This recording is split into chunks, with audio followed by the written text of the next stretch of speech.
EMG, NCBN, SSEP, that is electromyography, nerve conduction study, somatosensory evoked potentials.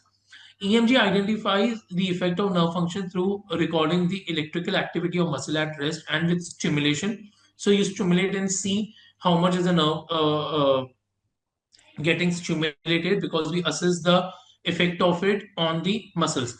EMG identifies the lower motor neuron dysfunction and does not evaluate any sensory dysfunction.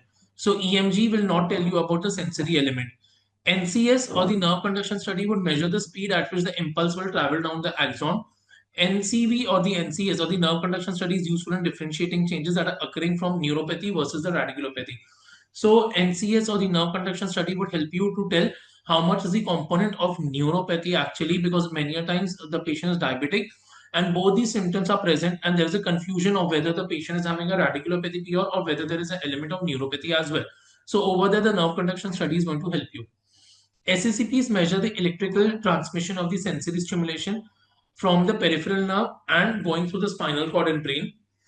A lesion in the peripheral nerve will prolong the latency and response, whereas the lesions of the root and cord will cause changes in the waveform. SSEP is more sensitive and specific compared with the EMGB, although there continue to be false negative and false positives.